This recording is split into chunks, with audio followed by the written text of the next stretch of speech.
The Whitmore mansion had always been a place of luxury and opulence, but for the past few months, it had been overshadowed by the chaotic cries of twin girls, Ruby and Rose. The widowed millionaire, Mr. James Whitmore, had tried everything to soothe their nightmares, but the children, traumatized by their mother's sudden death in a car accident, would not sleep.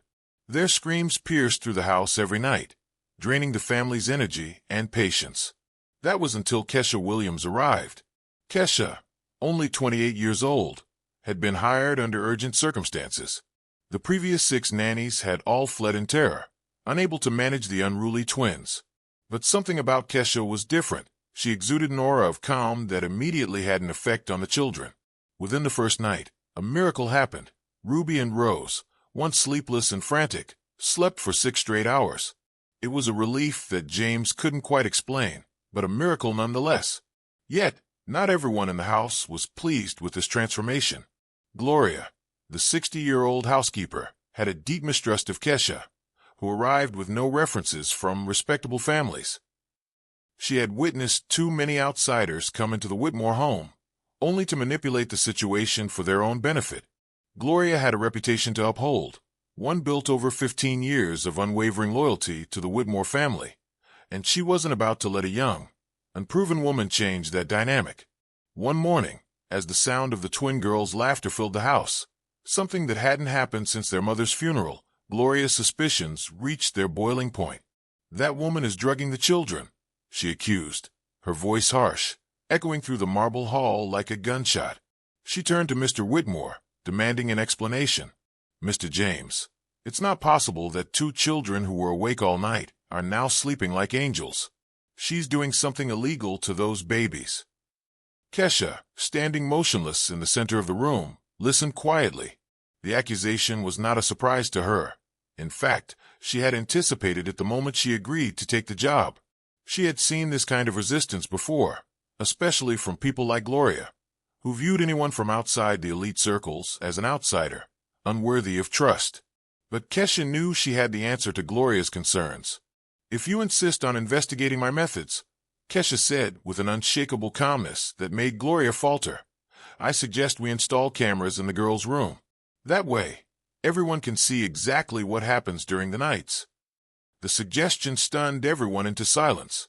A guilty person would never suggest more surveillance, and Kesha had no fear of being watched. Instead, she remained composed, almost daring them to question her further. Mr. Whitmore, intrigued, looked at her with a mix of curiosity and caution. Over the past few weeks, he had noticed strange but undeniable things. Kesha spoke 3 languages fluently, quoted child neuroscience studies with academic precision, and carried herself with a presence that commanded respect, even from visitors. 3 weeks ago, when James had hired Kesha, he had been desperate. His daughters were suffering, and nothing seemed to work. Their screams had shattered the peace of the mansion, leaving the entire household exhausted. Kesha's arrival marked a sudden change. The twins, who had been hostile toward every stranger, suddenly gravitated toward her. She seemed to know exactly what to do to calm their nightmares, and for the first time since their mother's passing, the girls slept through the night. But Gloria wasn't convinced. "She arrived out of nowhere," she said, walking to the window overlooking the garden where the girls now played freely, their laughter filling the air. "She doesn't have proper references. And suddenly, she has magical powers with children. This isn't normal." James, observing the transformation in his daughters, was torn. His daughters were thriving, eating regularly, sleeping soundly, and even going back to preschool without panic attacks. He couldn't deny that Kesha had brought peace to the house. "Gloria, maybe you're overreacting." "The girls, clearly. They're being manipulated." Gloria interrupted, her voice rising. "You don't see it because you're desperate for a solution. But I know her type. They show up humble, perform temporary miracles, and then start asking for favors. First a raise, then expensive gifts for her family, then access to your accounts." Kesha's expression remained serene, as it always did when Gloria's accusations flew. She was unbothered by the housekeeper's dramatic performance. In fact, it was exactly what she had expected. 3 weeks earlier, when Kesha had first stepped off the bus and set foot on the Whitmore estate, She knew this moment would come. Growing up in Detroit as the daughter of a cleaning lady who worked for wealthy families, Kesha had witnessed this dynamic before. Established employees, threatened by newcomers, would always go on the defensive. But what Gloria didn't know was that Kesha wasn't just any nanny. She had a master's degree in child psychology from the University of Michigan, had worked as a pediatric trauma consultant at 3 hospitals, and had chosen this job for reasons far beyond financial gain. She wasn't looking for a raise, nor did she need to manipulate anyone for access to money. She had a greater mission, one that involved healing, not exploitation. As the confrontation continued, Kesha remained calm and poised. She had come to the Whitmore mansion for a purpose, and she knew that everything she had built, her knowledge, her experience, her presence, was exactly what the girls needed. She wasn't just a caregiver. She was a healer. If this story of prejudice disguised as concern resonated with you, don't forget to subscribe to the channel. What happened next would reveal a truth that underestimating someone based on their appearance can be the greatest mistake you ever make. And for Gloria, that lesson would come at a cost she never expected. You know what bothers me the most? Gloria's voice trembled with rising frustration. Her composure was slipping, and the housekeeper's usual certainty had begun to unravel. It's her calmness. A normal woman would be nervous being accused of drugging children, but look at her. She's standing there like she knows something we don't. James frowned, reluctantly acknowledging the kernel of truth in Gloria's words. Kesha's demeanor was unsettlingly serene, as though she were in full control of the situation while everyone else stumbled in confusion. Her confidence was unsettling, almost too perfect, like someone who was always 3 steps ahead of everyone else. Actually, Kesha said softly, her voice steady and unflinching, I do know something you don't. The words dropped like stones into the silence, leaving everyone frozen. Gloria's expression flickered, momentarily pale, as if she had just opened a door to something she wasn't prepared to confront. Kesha continued, her voice smooth and deliberate. I know Ruby wakes up at 2:30 in the morning because she dreams she's falling, just like her mother did when the car rolled over. James felt a cold shiver crawl down his spine. How did Kesha know these intimate, haunting details about his daughter's nightmares? He had never told anyone about the accident, about how his wife, Amanda, had been found. Kesha wasn't finished. Her gaze shifted from Gloria to James, unwavering. I also know that Rose can't sleep until she checks that all the doors are locked, because in her subconscious, the house isn't safe anymore since Mom left and didn't come back. The word struck James harder than he anticipated. He had never shared those specific fears, those little rituals the girls had developed in the aftermath of their trauma. And Gloria, Kesha said, her tone shifting slightly, I know you've been telling the other nannies in the neighborhood that this family needs someone of the same social standing to take care of the girls. Very interesting messages in the Elite Domestic Professionals WhatsApp group, aren't they? Gloria's face transformed from pale to red in a split second. She had been caught. Her shock was palpable, her eyes widening with fear. How did you? She stammered, clearly panicked. I never. Oh, but you did. Kesha interjected, her voice calm but with a razor-sharp edge. You even suggested that I was probably here to pull a fast one on the lonely widower. That's a direct quote from your messages last Thursday. James turned slowly toward Gloria, his expression hardening with disbelief. Is this true? The housekeeper stumbled, her face flushing with shame and panic. How could this woman know about private messages, about conversations she had thought were hidden from view? And why did Kesha seem to know exactly which strings to pull to expose her? Kesha stood tall, her poise unwavering, but her eyes flickered with something that James had never seen before: danger. She wasn't just defending herself. She was revealing a plan, a deeper purpose behind her actions. The truth, Mr. Whitmore, Kesha said, her voice maintaining that unnerving calm, is that I took this job because your family needs much more than just a nanny. And Gloria, she's been actively preventing any real progress in this house for much longer than you realize. For the first time in years, James saw real fear in Gloria's eyes. It was a vulnerability she had never shown him before. And in that moment, he started to question everything he thought he knew about her. Kesha's words hung in the air like a challenge, and with a slow, deliberate movement, she walked over to the side table and picked up a leather folder that James had never seen before. "Gloria," she said, her gaze fixed on the housekeeper, "are you sure you want to continue with these accusations? Because once I open this folder, there's no turning back." The panic that flashed across Gloria's face was unmistakable. James could feel the tension crackling in the room, the weight of secrets about to be revealed. "Mr. James, she's trying to intimidate us," Gloria stammered, her voice rising in desperation. "This is exactly the kind of manipulative behavior I was talking about." But James wasn't listening to her anymore. His attention was focused entirely on Kesha. The woman who had been hired as a simple nanny was slowly unveiling a depth of knowledge and strategy that left him in awe. She wasn't just polite. She wasn't just competent. She was formidable.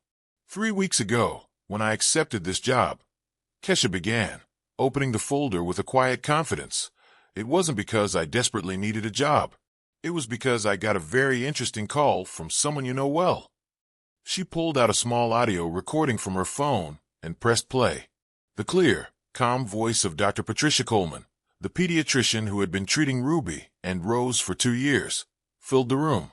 "Gloria," Dr. Coleman's voice echoed, "I need to tell you something. Kesha Williams is not just an ordinary nanny. She has a master's degree in child psychology and specializes in pediatric trauma. When I heard she had accepted the Whitmore twins, I was intrigued. A professional of her caliber doesn't take domestic work out of necessity." James sat back in his chair, stunned. His gaze shifted to Kesha, now understanding why she seemed so composed. She wasn't just any caregiver. She was a trained professional. "You have a master's degree?" he asked, his voice barely above a whisper. "University of Michigan," Kesha replied with a soft smile.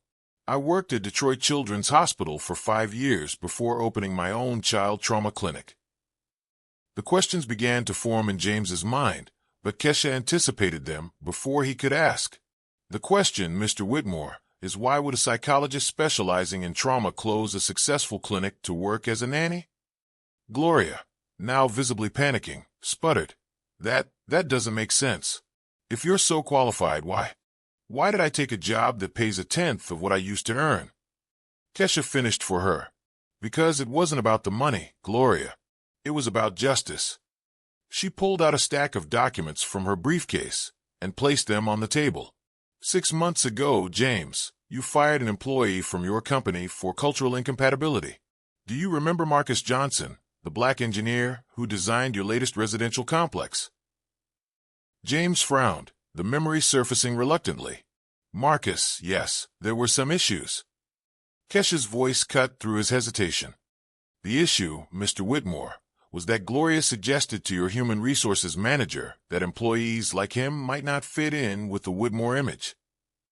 A document appeared in front of James, an email from March 3rd, copied to 5 people on the board. Gloria's face drained of color as she realized what was happening. "How do you have access to internal company emails?" she gasped. "Because Marcus Johnson is my younger brother," Kesha replied, her words dropping like a bombshell. The revelation hit James like a punch to the gut.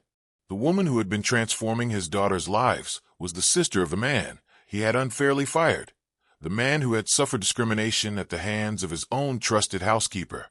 "Marcus lost his job 2 days before the birth of his 3rd child," Kesha continued, her voice gaining an intensity that matched the gravity of the moment. "And when he told me about the systematic discrimination he suffered here, I decided to personally investigate the family environment that created this kind of professional mentality." James sat down heavily in an armchair, the weight of the truth settling over him. His housekeeper, who had been a trusted member of his household for 15 years, had been actively undermining him and his family for far longer than he had known. And the woman he had hired to care for his children was not just a nanny. She was a force of change, a force he had completely underestimated. The room was silent, except for the muffled sounds of children playing outside, free, happy, and unaware of the storm that had just been unleashed within their home. Ames sat motionless, his mind racing as Kesha's revelations continued to flood the room. She had just exposed the housekeeper's prejudices, her manipulative behavior, and her covert interference in family matters. He felt as if the foundation of his entire life was crumbling beneath him. The most shocking truth of all was that Gloria, the woman he had trusted for 15 years, had been the source of the silent poison that had affected not only his family, but also his professional decisions. Kesha's voice remained steady, almost methodical. He spent 4 months unemployed, almost lost his home, and his wife suffered from postpartum depression without proper treatment because they didn't have health insurance. James felt his stomach twist with guilt and disbelief. He had never known. He had never been told about the suffering his brother had endured. "I didn't know," he murmured, his voice low and filled with shock. Kesha's gaze sharpened as she turned to Gloria, the intensity of her words piercing the air. "Of course you didn't. Gloria made sure you never found out." Her tone was accusatory, and yet it seemed almost too calm in contrast to the storm brewing inside the room. "You people like Gloria operate in the shadows," Kesha continued, her words deliberate, whispering poison in the ears of those with decision-making power, planting seeds of doubt about the competence of people you consider unsuitable. Gloria's face reddened with anger and frustration, but Kesha remained unflinching, her eyes cold and unwavering.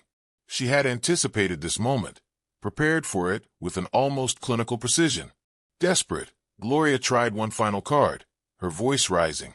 "Mr. James, she's here to hurt us. It's a trap. She planned all of this." "You're right, Gloria," Kesha replied, her lips curling into a slight, dangerous smile. "I planned it all." The smile was unsettling, too serene, too knowing, but it was the truth behind that smile that sent a shiver through the room. "But not to hurt anyone," Kesha continued. "I planned it to expose the truth about how prejudice operates in families like this, how it seeps into everything from household decisions to corporate ones." She reached into her pocket, pulling out her phone, and began scrolling through a series of messages. "All of our conversations over the last 21 days have been recorded with legal consent. I informed you on my first day that I would be documenting my work for professional purposes. Every racial comment, every attempt at sabotage, every time you tried to interfere in my relationship with the children." James could only watch as Gloria's mask of composure shattered in real time. The woman who had seemed like the perfect, loyal housekeeper for so long was now unmasked as someone deeply entrenched in prejudice. "The twins are sleeping," Kesha said calmly, "because they finally have someone who understands childhood trauma taking care of them.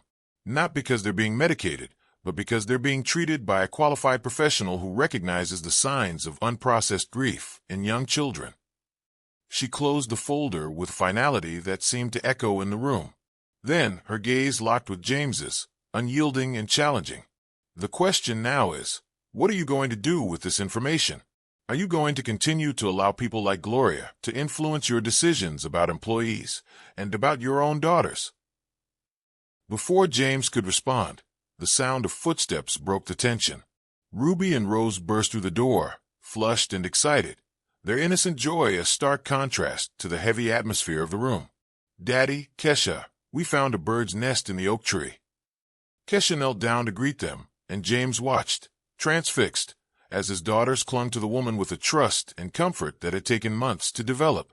The bond between Kesha and the girls was undeniable. He had seen it grow, but now, in this moment of revelation, it seemed to symbolize something greater, the healing that had been taking place beneath the surface of everything else. James felt his heart tug as he looked at his daughters, finally happy and free. But this fleeting moment of joy was only a brief reprieve in the storm. The real work had just begun. "How about showing Daddy and Gloria the drawing you did yesterday about our nighttime routine?" Ruby said, tugging at Kesha's sleeve. The girls scampered off to fetch their artwork, leaving the three adults in an oppressive silence. It was then that Gloria saw an opening to launch one last desperate attack. "Mr. James," she said, her voice straining with panic and frustration. "She's even manipulating the children. This is proof." Kesha didn't flinch. Her response was calm, measured, and precise. "This is proof of something else, Gloria," she said softly, picking up her tablet. "Are you sure you want to continue? Because we still have 15 minutes of footage from Ruby's birthday party last month, when you told Mrs. Henderson that people like me shouldn't have access to children from traditional families. Gloria's face turned from a fiery red to a deathly pale. The birthday party had been a high-profile event, attended by at least 20 elite families. The idea that these recordings could become public sent a wave of panic through her. "I also have your messages to the Premium Executive Nanny's WhatsApp group," Kesha continued, her fingers swiping through the screen. "Where you shared photos of me without permission, speculating about my true intentions with the family." James, his patience wearing thin, stepped closer and took the tablet from Kesha's hands. His eyes hardened as he read the messages aloud. "Gloria, you shared photos of my daughter's nanny with strangers, discussing our private life." The housekeeper's defenses crumbled. "Mr. James, I was just being cautious." "Cautious?" James's voice rose, filled with anger and disbelief. "You violated my family's privacy, spread personal information, and even had the audacity to interfere in my business decisions based on racial prejudice." Kesha observed the scene with controlled satisfaction, watching as Gloria's world slowly disintegrated. She had known that this moment would come. She had planned each revelation, each carefully timed revelation, knowing exactly how to wield James's pride as a father and businessman against Gloria's toxic influence. 15 years of influencing my decisions with prejudice," he interrupted. 15 years of sabotaging competent employees. 15 years of poisoning the environment of my home and my company. Kesha calmly picked up one last folder from the table, her gaze never leaving Gloria's face. "James, there's one more thing you need to know. Gloria didn't just influence firings. She also blocked hires." She showed him a series of resumes, 23 highly qualified candidates who had been rejected in the last 2 years after Gloria had conducted informal background checks on their families and backgrounds. James scanned the resumes, each one a testament to the talent that had been denied. 2 engineers with degrees from MIT, an award-winning architect, an analyst with an MBA from Harvard, all black or Latino. "Exactly," Kesha continued, her voice steady and matter-of-fact. "Meanwhile, less qualified candidates who fit Gloria's right profile were hired at higher salaries and in better positions." Gloria, now desperate and broken, tried to make one last stand. "Mr. James, she set this all up. It's a conspiracy against me," she cried. Kesha laughed softly, the sound almost mocking. "Conspiracy? Gloria, it would be a conspiracy if I had invented your words, forged your emails, created your WhatsApp messages. All I did was document and organize your own actions." James's patience snapped. He turned to his daughters, who were still watching the adults with confusion in their eyes. "Girls," he said, his voice softer now, "how about we go out to the garden while the adults finish talking?" When the children left the room, James turned back to face Gloria one last time. "You have 1 hour to pack your bags. I don't want to see you on this property again." Kesha, ever composed, added one final thought. "What about the company?" she asked. James took a deep breath, his resolve hardening. "Tomorrow morning, I'll conduct a complete audit of the hiring and firing processes for the last 3 years. All affected employees will be contacted with offers of reinstatement or compensation."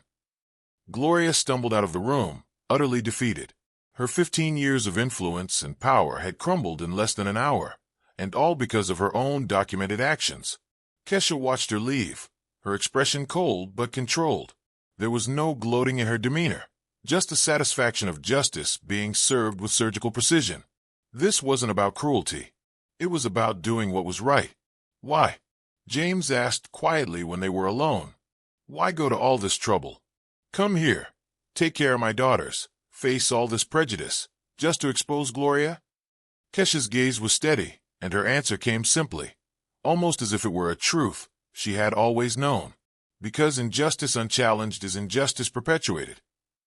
And with that, the battle was won, not through force or manipulation, but through a commitment to truth and fairness. The transformation Kesha had quietly orchestrated was far-reaching, and its true depth would only be fully understood over time.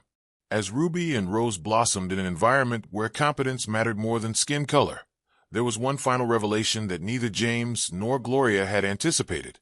a discovery that would unravel a network of systematic exclusion so vast that it extended far beyond the walls of the Whitmore mansion, reaching the very core of the city's business elite. Kesha's meticulous investigation into Gloria's domestic discrimination had opened a window into a much larger world, one of privilege, prejudice, and power, and this truth was about to change not just one family's trajectory, but an entire corporate culture that had thrived on unquestioned entitlement for generations. 6 months later, the transformation in Ruby and Rose's lives became just a small part of an even bigger revolution that Kesha had set into motion. Marcus Johnson, now Director of Sustainable Development at Whitmore Industries, sat comfortably in his new office. It was a position that had been specially created for him, capitalizing on his expertise in inclusive housing projects. His salary had risen by 40% compared to his previous position, and he had even received a stake in the company, compensating him for the months of unemployment he had suffered. During one of their weekly meetings, which now often revolved around corporate diversity, Marcus marveled at the work his sister had done. "I still can't believe my sister did all this," he said, shaking his head in disbelief. "She planned every move for months." James, looking out the window at the newly developed community garden, the result of a project led by 3 employees who had been reinstated after the audit, smiled. "Your sister didn't just save my daughters," he said, his voice filled with admiration. "She saved my company from becoming obsolete in a world that no longer tolerates systematic discrimination." The full audit had revealed patterns far more extensive than James had initially realized. 23 employees were reinstated or compensated appropriately, and 5 supervisors who had actively participated in the discriminatory practices were terminated. The company had adopted a new blind hiring protocol, where resumes were now evaluated without photos or names that could reveal ethnic backgrounds. Meanwhile, Gloria, once a trusted figure in the Whitmore household, now found herself at the lowest point of her career. After Kesha's recordings of her actions had circulated discreetly in the Nanny's WhatsApp groups, none of the elite families rehired her. She was now working at a chain hotel, earning less than half of what she had made at the Whitmore mansion. James reflected on the broader impact of Kesha's actions. "The most impressive thing," he said, his voice steady with newfound respect, "is that she never wanted to destroy anyone. She wanted to transform the system." Kesha, ever committed to her cause, had declined James's offer to become a permanent consultant for the company. Instead, she used her documented experience to launch a consulting firm focused on identifying and correcting institutional bias. Her first client was a hospital network in Detroit, grappling with lawsuits over racial discrimination in patient care. Meanwhile, Ruby and Rose, now 5 years old, attended a more diverse school that James had chosen specifically to broaden their worldview. Kesha still visited them twice a week, but no longer as their nanny. Now, she was Aunt Kesha, the woman who had transformed their nightmares into peaceful dreams and taught them that families are built on love, not prejudice. One morning, as they ate breakfast, Rose asked, "Daddy, is Aunt Kesha coming to my birthday?" Her voice full of innocent excitement as she touched the star necklace Kesha had given her. James smiled, his heart swelling. "Of course, Princess. And your Uncle Marcus, too." It was a sign of how deeply Kesha had integrated herself into their lives, how naturally she had become part of their family. For Kesha, the true measure of her success wasn't reflected in the impressive numbers of her consulting firm or in the 23 employees she had helped reinstate at Whitmore Industries. No, the true measure of her success was in the call she received the week before from a young black mother in Chicago. The woman had heard Kesha's interview on a social justice podcast and reached out in desperation. "My 6-year-old son is being discriminated against at school," the woman said. "The teachers say he's troubled, but I know he's smart. Can you help me document what's going on?" Kesha smiled warmly as she picked up a new notebook. "Let's start at the beginning," she said, her voice calm yet confident. "Tell me everything you've noticed."